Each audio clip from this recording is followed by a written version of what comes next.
Secret agent. എല്ലാ കാര്യത്തിലും കൊട്ട അഭിപ്രായം പറയുന്ന ഒരുത്തനാണ് സീക്രട്ട് ഏജന്റ്.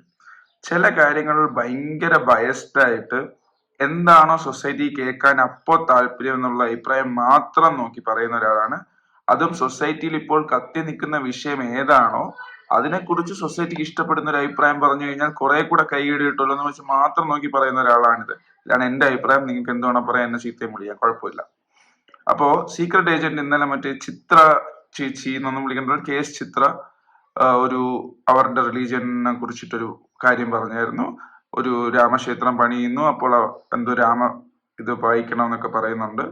എനിക്ക് അതിനെ കുറിച്ച് പറയാൻ താല്പര്യമില്ല. അത് കാരണം അവര് ഒട്ടും വേറെ ആരെയും ഹാം ചെയ്യുന്നൊന്നും പറഞ്ഞതായിട്ട് എനിക്ക് തോന്നില്ല. So I don't need to talk about that. പക്ഷെ പുള്ളിക്കാരൻ പറഞ്ഞ എന്താണെന്ന് ഒന്ന് കേൾക്കാം. കേട്ടിട്ട് ഞാൻ തിരിച്ചു വന്നിട്ട് വേറൊരു കാര്യം കാണിക്കാം. എന്തുകൊണ്ട് ഇതിൽ മാത്രം കണ്ണു പോകുന്നു എന്നുള്ളത് എന്റെ ഭയങ്കര ഡൗട്ട്. ഒന്ന് കണ്ടിട്ട് വരാം. വന്നാലും ഒറ്റക്കെട്ടായിട്ട് നിൽക്കും. നമ്മൾ എന്ത് വിഷയത്തിലാണെന്നുണ്ടെങ്കിലും നമ്മൾ അങ്ങനെയാണ് മലയാളികൾ. ബട്ട് ബേസിക്കലി ഇപ്പം ഈ കുറച്ചായിട്ട് അതിഭീകരമായിട്ടുള്ള ഒരു, ഞാൻ പറഞ്ഞല്ലോ, ഭക്തി ചൂഷണം ചെയ്തും ദൈവവിശ്വാസം ചൂഷണം ചെയ്തിട്ടൊക്കെ കുറേ പരിപാടികൾ അത് എല്ലാ മതത്തിലും ഉണ്ട്.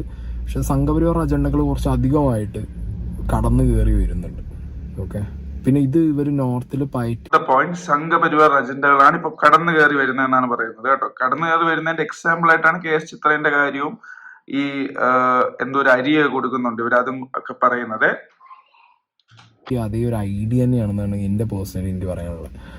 കാരണം സെലിബ്രിറ്റീസിനെ കുറച്ചും കൂടി രാഷ്ട്രീയത്തിലേക്ക് വലിച്ചിട്ടാൽ, ഓക്കെ, വാട്ട് എവർ റീസൺ വലിച്ചിട്ട് ഈ ഇപ്പം ഞാൻ പറഞ്ഞു, ഈ അക്ഷതം കൊടുത്തവർക്കൊന്നും അവരുടെ പേഴ്സണൽ രാഷ്ട്രീയം ഇതായിരിക്കില്ല. ചിലപ്പോൾ ഇങ്ങനെ അക്ഷരം കിട്ടിയവരും ഒരുപാട് പേരുണ്ട്, അവരുടെ ഒന്നും പേഴ്സണൽ രാഷ്ട്രീയം ഇതായിരിക്കില്ല. പക്ഷെ ഹിന്ദു എലമെന്റ് ഉള്ള പേഴ്സണൽ രാഷ്ട്രീയം അതല്ല, അതായത് RSSനെ സപ്പോർട്ട് ചെയ്യുന്നില്ല, അല്ലെങ്കിൽ വയലന്റ് ആയിട്ടുള്ള മതപ്രചാരണത്തിനെ സപ്പോർട്ട് ചെയ്യാത്തവരാണ്. എന്നാൽ പോലും അത് പറയുന്നതിന്റെ കുറ്റങ്ങളാണ് പുള്ളിക്കാരൻ എടുത്ത് പറയുന്നത് കേട്ടോ. അതുകൊണ്ട് അവരെല്ലാവരെയും പിടിച്ചിട്ട് ഒരു ബാനറിന്റെ അടിയിൽ കെട്ടും സമൂഹം, സൊസൈറ്റി.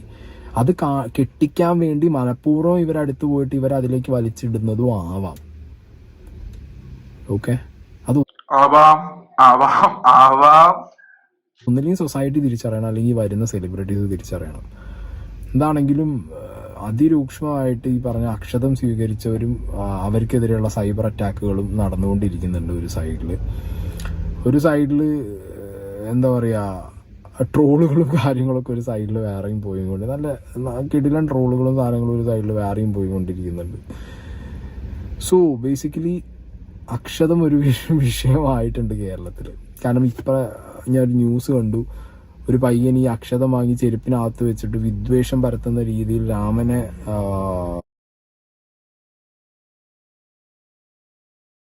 ഓക്കെ, മനസ്സിലായല്ലോ.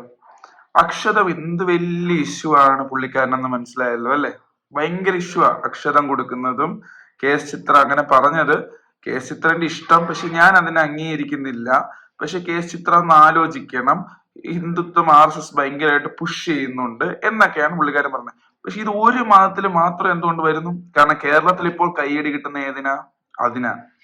RSSനെ പറഞ്ഞാലോ ഹിന്ദുവിനെ പറഞ്ഞാലോ കൈയടി, ലൈക്ക്, വ്യൂവേഴ്സ്, വാവ് സീക്രട്ട് ഏജന്റ്, സൂപ്പർ കമന്റ്, ഇതെല്ലാം കിട്ടും. അതിനു വേണ്ടിയിട്ട് ചമ്മണം കുണിഞ്ഞിരുന്ന് ചെയ്യുകയാണ് പുള്ളിക്കാരൻ. പക്ഷെ ഈ ഇടയ്ക്ക് ഉണ്ടായ വേറൊരു റിലീജിയനില് വേറൊരു ഡയലോഗ് ഞാൻ ഇപ്പൊ ഒന്ന് കേൾപ്പിക്കാം. ഏതാണ് ഒരു പൊളിറ്റിക്കൽ വ്യൂവർ എന്നുള്ള രീതിയിൽ ഫസ്റ്റ് പറയേണ്ടത്? അതല്ലെങ്കിൽ ഒരു സോഷ്യൽ റിയാക്ഷൻ ചെയ്യുന്ന ആൾക്കാരല്ലേ ഇവര്, എന്താണ് ഫസ്റ്റ് പറയേണ്ടതെന്നുള്ളത് നിങ്ങൾ എന്റെ കമന്റ് ബോക്സിൽ ഒന്ന് പറയൂ പ്ലീസ്. ഞാനൊരു വീഡിയോ ഇപ്പൊ കാണിച്ചു തരാം, കണ്ടു. നാം സമസ്ത കേരള ജംഇയ്യത്തുലമയെ ശക്തിപ്പെടുത്താനാണ് മുന്നോട്ട് വന്നിട്ടുള്ളത്.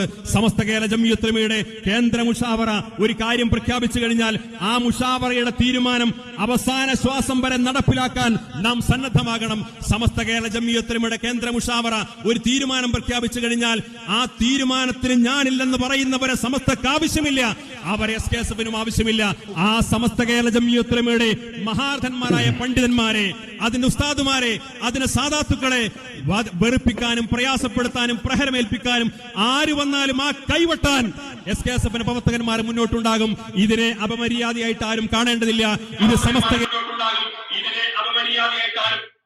കേട്ടല്ലോ, കൈവെട്ടാൻ, അതായത് ഇസ്ലാമിനെ കുറ്റം പറയുന്ന ഏതൊരാളുടെയും കൈ വെട്ടാൻ നിങ്ങൾ റെഡി ആയിരിക്കണേ മക്കളെ എന്നാണ് പറയുന്നത്.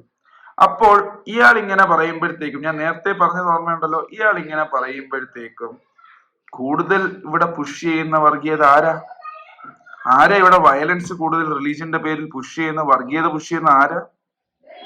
അത് മാത്രമല്ല, ഇങ്ങനെ പറയുമ്പോൾ എല്ലാ മുസ്ലിങ്ങളെ ഒരുമിച്ച് സമൂഹം കൂട്ടുന്നതിനെയാണ് ഇപ്പൊ ഇസ്ലാമോഫോബിയ എന്ന് പറയുന്നത്. ഇങ്ങനെ ഒരു സമൂഹം പറയുമ്പോൾ അവർ ഒരുമിച്ച് കൂട്ടിപ്പോവില്ലേ? നേരത്തെ പറഞ്ഞ പോലെ RSS എന്ന് പറഞ്ഞതുപോലെ എല്ലാരെയും RSSകാരാക്കും എന്ന് സീക്രട്ട് ഏജന്റ് തന്നെ പറഞ്ഞതുപോലെ എല്ലാരെയും തീവ്രവാദികളും വർഗീയരും ആക്കും, മുസ്ലിമുകളെ എല്ലാരെയും ആക്കും.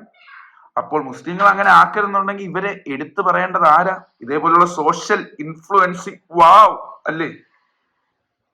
അപ്പോ കയ്യടി കിട്ടാനും മറ്റേ പ്രീണനം ചെയ്യാനും ഈ ലൈക്ക് കിട്ടാനും വേണ്ടിയിട്ട് സൊസൈറ്റിയിൽ ഇൻഫ്ലുവൻസ് ചെയ്യുന്നു എന്നൊന്നും പറയാതെ കാശ് ഉണ്ടാക്കാൻ വേണ്ടി മാത്രം, അരി ഉണ്ടാക്കാൻ വേണ്ടി മാത്രം, അല്ലാതെ ഒരു മൊറാലിറ്റി ഒന്നും ഉണ്ടെന്നുള്ള ഡയലോഗ് അടിച്ചുകൊണ്ട് ഇനി ഈ സീക്രട്ട് ഏജന്റ്, ആരുടെ പേരെനിക്കറിയില്ല, എന്തോ ഞാൻ കേട്ടിട്ടുണ്ട് എവിടെയോ, ഞാൻ മറന്നു, സായെ കൂടുതൽ മൊറാലിറ്റി ഉണ്ടെന്ന് പറയാതെ പൈസ ഉണ്ടാക്കാൻ വേണ്ടിയിട്ട് എന്തും ചെയ്യുന്ന ഒരാളെ പോലെ എന്തോ ചെയ്യുന്നു, കുറെ കൈയടി കിട്ടാൻ വേണ്ടി എന്തൊക്കെയോ ചെയ്യുന്നു, അങ്ങനെ അങ്ങ് വിചാരിച്ചത് കേട്ടോ.